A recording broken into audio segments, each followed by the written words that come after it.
नमस्कार दोस्तों, ट्रिकी गुरु अमित गुप्ता के YouTube चैनल में आज आपका फिर से स्वागत है। दोस्तों, आज मैं आपके लिए फिर से लेकर आ गया हूं यूपीएससी 2017 की ऑनलाइन परीक्षा में पूछे गए हिंदी के टॉप 20 ऐसे प्रश्न जिन्हें हम सॉल्व करेंगे कुछ ट्रिकी अप्रोच के साथ। मैं उम्मीद करता हूं कि बिना फॉर्म भरने का इंतजार किए पहले से ही आप तैयारी में जुड़ गए होंगे, क्योंकि जब अगर आप इंतजार करेंगे कि जब फॉर्म आ जाएगा हम फिलअप कर लेंगे उसके बाद तैयारी शुरू करेंगे, तो आप बाकी उन सब छात्रों से पीछे रह जाएंगे जो अभी से तैयारी में जी जान से जुट गए हैं। तो आइए हम शुरू करते हैं आज का ये वीडियो, और यह हमारे इस सीरीज का तीसरा वीडियो। इससे पहले 2 वीडियो हिंदी की ओर आ चुकी है। तो पहला प्रश्न इसमें पूछा जा रहा है कि आप निसंकोच चले जाओ, आप निसंकोच चले जाओ। इस वाक्य में वाक्य त्रुटि जो है उसको सुधारना है, और इसको जब सही कर दिया जाए तो इसमें से इसको ये यानी वाक्य गलत है। अब इसको सही किया जाए तो इनमें से कौन सा सही होगा? इस गलत वाक्य का सही रूप इनमें से कौन सा है? तो देखिए, यहां तो बहुत अच्छे से आप बोल दिया गया, आप निसंकोच चले, और यहां पर आदेश सूचक शब्द बोल दिया गया। जैसा कि कुछ फास्ट बड़े बड़े शहरों में होता है, कुछ स्मार्ट सिटी में होता है कि बच्चे बोलते हैं आप और बाद में ले जाके पटक देते हैं। पहले बोलेंगे आप और लास्ट में बोल जाएंगे चले जाओ। आप यह काम कर लो, कर लीजिए नहीं, यह आप यह काम कर लो बोला जाता है।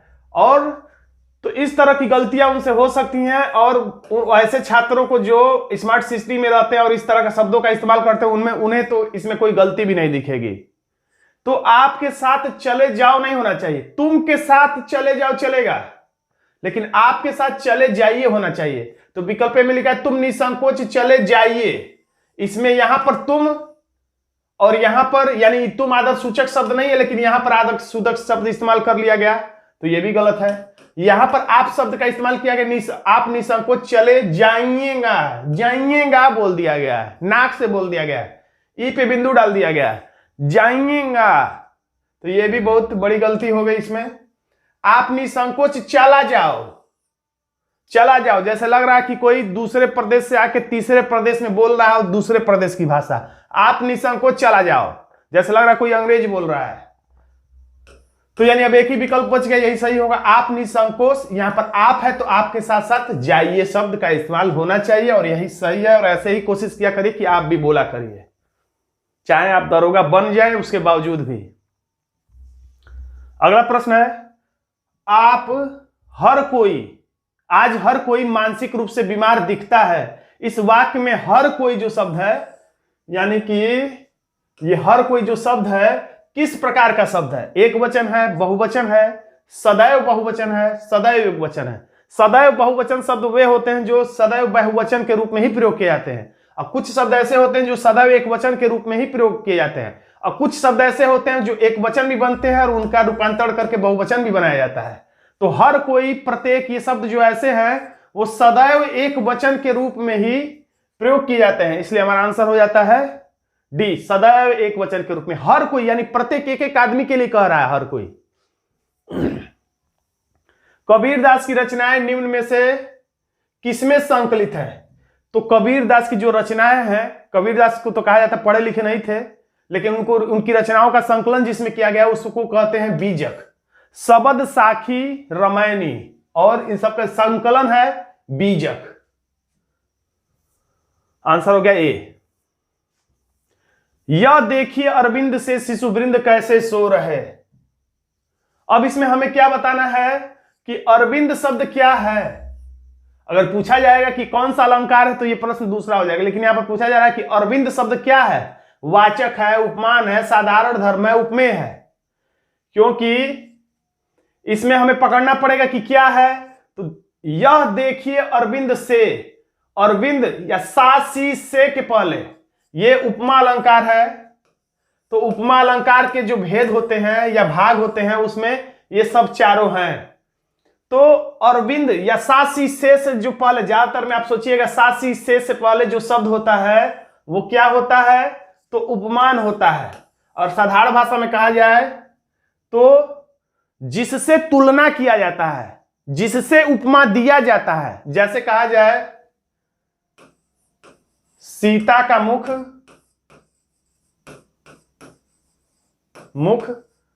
चंद्रमा के समान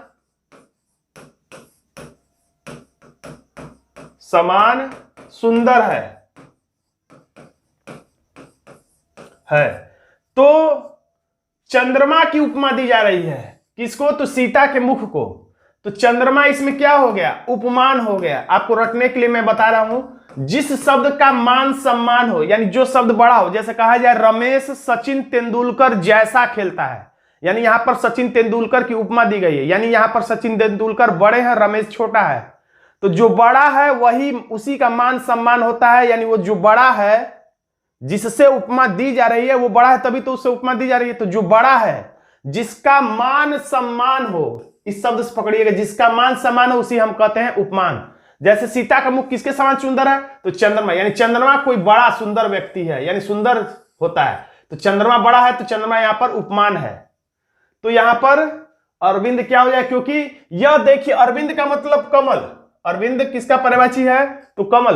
वैसे तो कहा जाता है जिस शब्द के लास्ट में द आए वो बादल का पर्यायवाची होता है, जिस लास्ट शब्द के लास्ट में जो आता है वो कमल का पर्यायवाची होता है, जिस शब्द के लास्ट में धी लग जाए तो वो समुद्र का पर्यायवाची होता है। लेकिन इसमें द लगा है, लेकिन इसका मतलब यह नहीं कि यह बादल का पर्यायवाची, बल्कि ये आप रट लीजिएगा, ये कमल का पर्यायवाची है।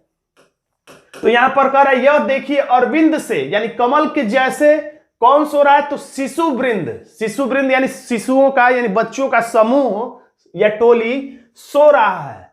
अगर इसमें हम लोग कहें कि साधारण धर्म, या साधारण धर्म क्या है, वाचक शब्द क्या है, उपमेय क्या है, तो उपमेय क्या है? उपमान तो आपने बता दिया है।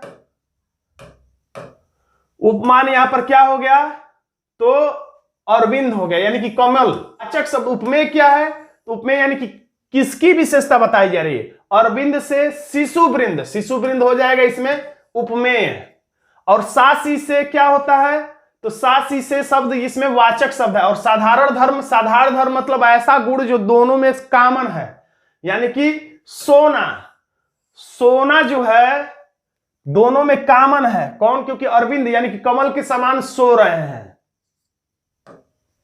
यानी जिसकी विशेषता बताई जाए उपमान, और जिससे विशेषता बताई जाए वो उपमान, और जिसकी विशेषता बताई जाए वो उपमेय होता है। यहां पर सीता का मुख उपमेय है और चंद्रमा उपमान है।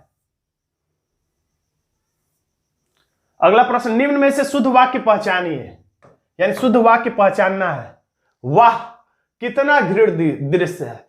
तो कोई अच्छा चीज, सुंदर चीज देखा जाता है तब वाह शब्द बोला जाता है। घृणित दृश्य देखकर कोई ये नहीं बोलेगा वाह, तो पहले ही गलत है।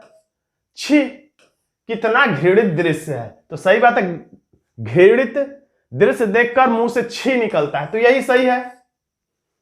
और आह ओ ये सब तो किसी आश्चर्यजनक घटना को देखकर निकलता है। आंसर हो गया बी। अब ये देखिए चर्चित एक पंक्ति है, हनुमान के पूंछ में लगन न पाई आग, और लंका सगरी जल गई और गए निशाचर भाग। यानी कुछ अलंकार तो ऐसे होते हैं जब तक आप उसका अर्थ नहीं समझेंगे तब तक आप उसके बारे में नहीं बता सकते कि वो कौन सा अलंकार है, तो थोड़ा बहुत अर्थ समझना पड़ता है। तो ये तो चर्चित पंक्ति है, हनुमान के पूंछ में लग न पाई, लग न पाई या लगन न पाई आग, यानी कि हनुमान के पूंछ में अभी आग लग ही नहीं थी, यानी लगाने के लिए लोग जा रहे थे, राक्षस लगाने जा रहे थे, लेकिन अभी लगी नहीं थी। हनुमान के पूंछ में लग न पाई आग, अभी लगी ही नहीं थी आग। लंका सगरी जल गए और गए निशाचर भाग, यानी कि हनुमान के पूंछ में अभी आग लगी ही नहीं थी तब तक लंका सगरी जल गई। यानी यहां पर बातों को बढ़ा चढ़ाकर कहा जा रहा है। जैसे एक कविता है कि महाराणा प्रताप का घोड़ा, महाराणा प्रताप घोड़े से कहीं जा रहे थे तो एक नदिया, बहुत बड़ी नदी पड़ गई, तो आगे नदिया पड़ी अपार, कैसे घोड़ा उतरे पार, और राणा ने सोचा इस पार, तब तक चेतक था उस पार। यानी अभी महाराणा प्रताप ने सोचा ही था इस पार कि हम घोड़ा लेकर कैसे उस पार लगे, तब तक घोड़ा उनका छलांग लगा के यानी कि उस पार पहुंच गया। यानी ये भी बढ़ा चढ़ाकर कहा गया है, यानी कि जब बात को बहुत बढ़ा चढ़ाकर कहा जाए वहां पर अतिशयोक्ति अलंकार होता है। यानी यहां पर हमारा आंसर हो जाता है ए। अब यहां पर पूछ रहा है गांधी को राष्ट्रपिता कहा गया है। यह शब्द आपने जो ही सुना होगा तो आपके दिमाग में महात्मा गांधी की छवि आ गई होगी। महात्मा गांधी की छवि आपके दिमाग में आ गई होगी कि महात्मा गांधी की बात चल रही है। जो ही कहा गया गांधी को राष्ट्रपिता, और राष्ट्रपिता शब्द सुनते और ज्यादा उभर गया होगा कि गांधी का मतलब महात्मा गांधी। तो अगर आप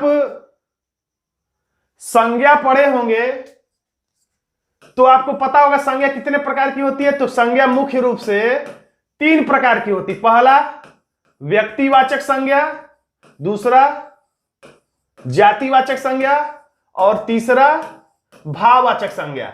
अब जातिवाचक के भी 2 भेद बताए जाते हैं, जिसको कुछ लोग चौथा और 5वां भी कहते हैं।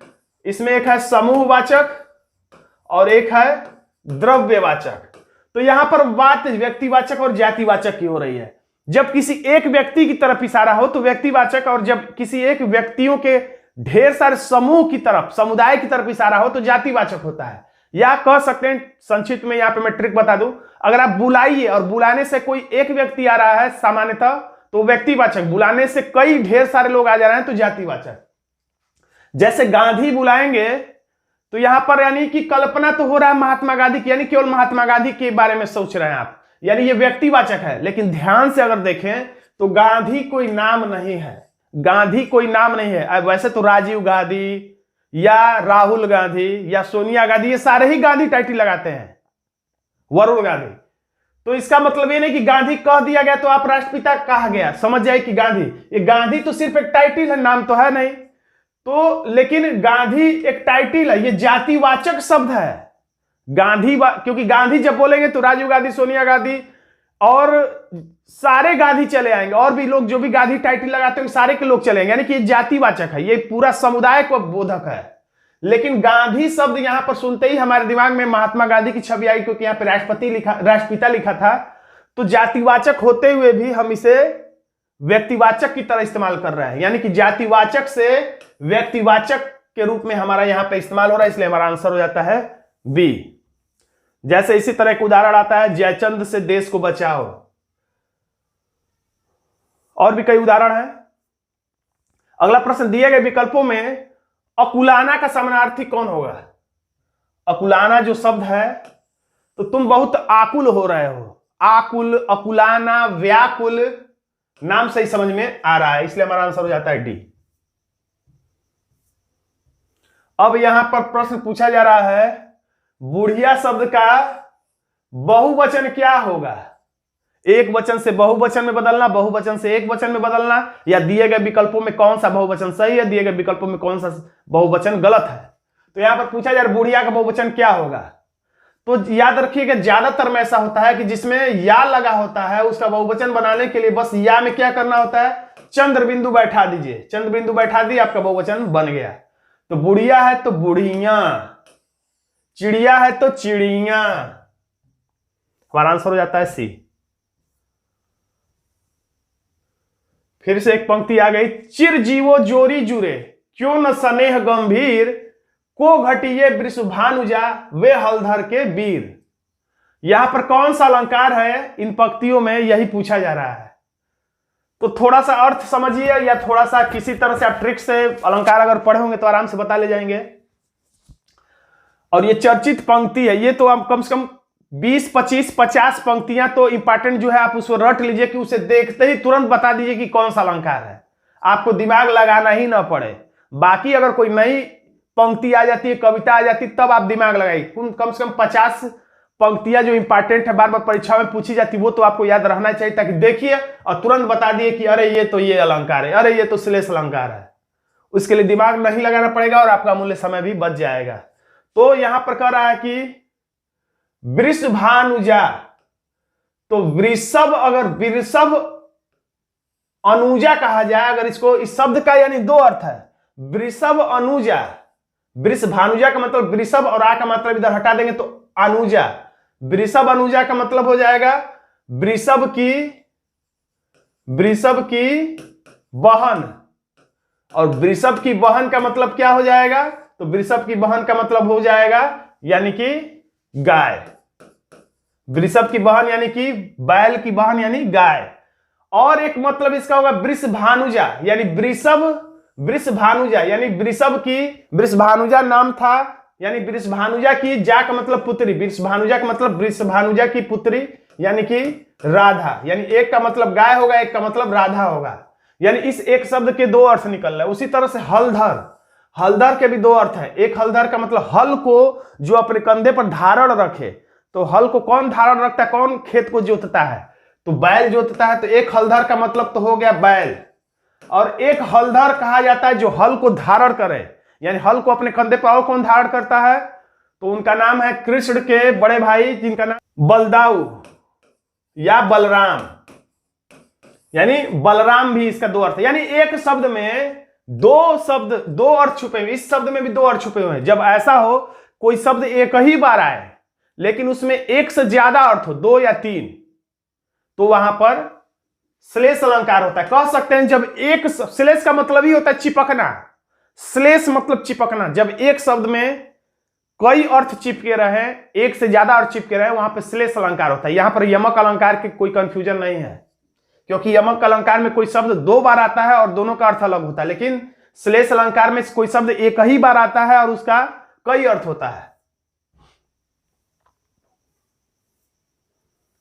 दिए गए विकल्पों में से भाल का समानार्थी कौन है, यानी भाल का अर्थ क्या होगा, या कह सकते हैं भाल का समानार्थी क्या होगा, पर्यायवाची क्या होगा। तो भाल कहा जाता है मस्तक, मस्तक को, तो भाल का मतलब मस्तक।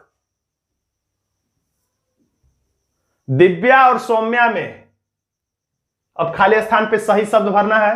दिव्या और सौम्या में स्वयं बड़ी है, नहीं समझ में आ रहा है, गलत है। दिव्या, अब यहां पर देखिए प्रश्नवाचक चिन्ह क्या कर रहा है, प्रश्नवाचक चिन्ह यहां पर है, इसका मतलब कोई प्रश्न सूचक शब्द ही होगा, प्रश्नवाचक सर्वनाम होगा।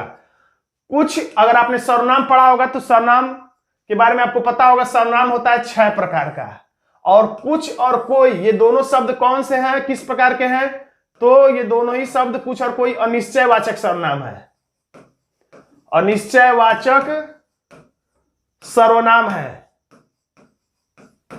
दोनों ही शब्द अनिश्चयवाचक सर्वनाम है। और स्वयं कौन सा सर्वनाम है, तो निजवाचक सर्वनाम है। तो यहां पर कौन जो है, यही है जो प्रश्नवाचक सर्वनाम है, प्रश्नवाचक सर्वनाम है। तो जब प्रश्नवाचक सर्वनाम है तो प्रश्नवाचक शब्द लगा है, तो प्रश्नवाचक सर्वनाम ही यहां पर आएगा, और अच्छा भी लग रहा है सुनने में भी ये शब्द। कौन, दिव्या और सौम्या में कौन बड़ी है, कौन बड़ी है, तो जो जानता होगा वो बता दे इनको कि कौन बड़ी है। अगला प्रश्न, दिए गए विकल्पों में प्रचुर शब्द का विलोम कौन सा होगा। प्रचुर, हमारे पास अनाज प्रचुर मात्रा में है, तो प्रचुर मतलब ज्यादा, और निम्न नहीं टिक करेंगे बल्कि अल्प। प्रचुर का विलोम सब सीधे सीधे होगा अल्प मात्रा, लेकिन हमारे पास अन्न जो है अल्प मात्रा में है। अगरबत्ती की सुगंध से थकान दूर हो गई, हो गई, आई गई, आया गया, आया गया। सामान्य जो भूत होता है, याद करने के लिए मैं बता रहा हूं, काल जब पढ़िएगा तो थोड़ा सा ट्रिक बनाइएगा ताकि आपको परीक्षा में नहीं तो कंफ्यूज हो जाएंगे। सामान्य भूत का मतलब आया गया, क्योंकि साधारण भूत होगा, भूत प्रेत, साधारण भूत प्रेत होगा तो आएगा चला जाएगा, आया गया, यानी आया गया या आई गई शब्द रहे तो सामान्य भूतकाल। आंसर हो गया सी। लोहे के चने चबाना में मुहावरा का उचित अर्थ बताना है। लोहे के चने चबाने का, तो याद रखिए, मैं हर वीडियो में बताता हूं मुहावरे का वही अर्थ नहीं होता है जो लिखा होता है। यानी ट्रिक ये है कि मुहावरे में जो शब्द हैं, जैसे इसमें लोहा है मेन शब्द और एक चना है, तो लोहा और चना मेन शब्द है, मूलभूत शब्द है। तो अगर ये शब्द अगर किसी विकल्प में दिखाई दे रहा है तो 90% उम्मीद है कि वो आंसर आपका नहीं होगा। तो लोहा इसमें भी दिख गया, ये आंसर नहीं होगा। चना इसमें दिख गया तो चना भी नहीं होगा। और अब दो ही विकल्प ऐसा करेंगे तो बचेगा, तो बहुत कठिनाई का सामना करना, क्योंकि लोहे का जब चना आप चबाएंगे तो आपको बहुत कठिनाई होगा। तो कुछ कुछ तो इस बातों से भी स्पष्ट हो जाता है कि क्या आंसर हो सकता है। बहुत खतरा उठाना, तो खतरा तो नहीं है, खतरा भी है लोहे का चना चबाने में, लेकिन सबसे बड़ा दिक्कत है कि चबाएंगे तब जाके खतरा होगा, चबा ही नहीं पाएंगे तो बहुत कठिनाई का सामना करना होगा। आंसर हो गया सी। और थोड़ा बहुत तो मुहावरा आपको रटना और पढ़ना भी पड़ेगा, क्योंकि हर मुहावरा अंदाज से नहीं बताया जा सकता। मेरी बहन उच्च शिक्षा, खाली स्थान, ऑस्ट्रेलिया जा रही है।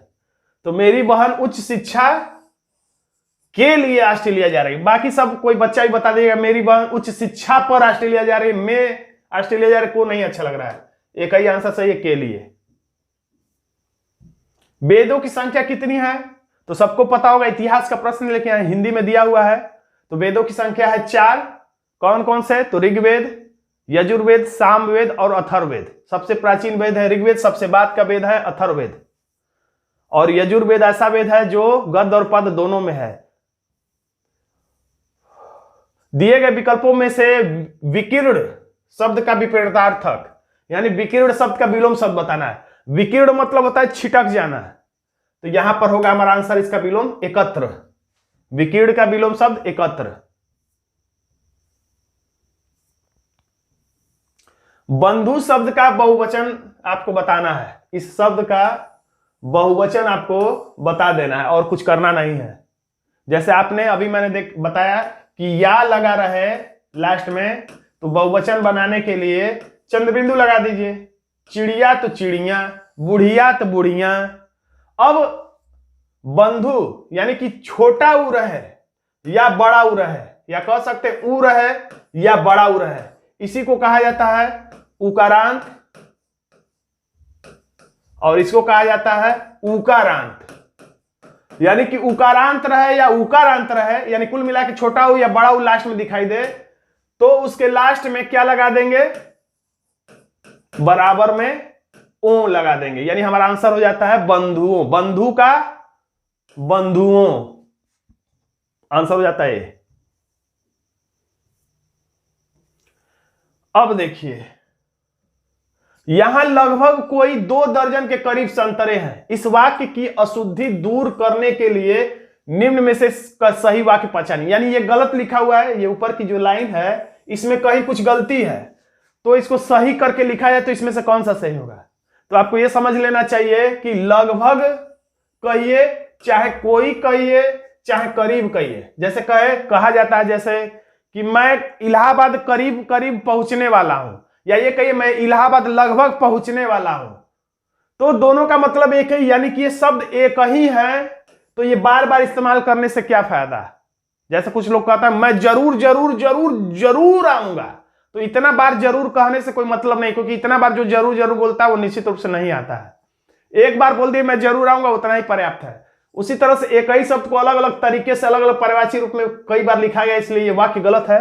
तो यहां पर लिखा है यहां लगभग 2 दर्जन संतरे हैं। यहां लगभग 2 दर्जन संतरे, इसमें लिखा है यहां करीब भी लिख दिया है और कोई भी लिख दिया है, तो इसलिए गलत है। यहां लगभग, ठीक है लगभग, फिर करीब भी लिख दिया, इसलिए ये भी गलत है। यहां कोई भी लिखा है और करीब भी लिखा है, इसलिए गलत है। इसलिए हमारा आंसर हो जाता है ए।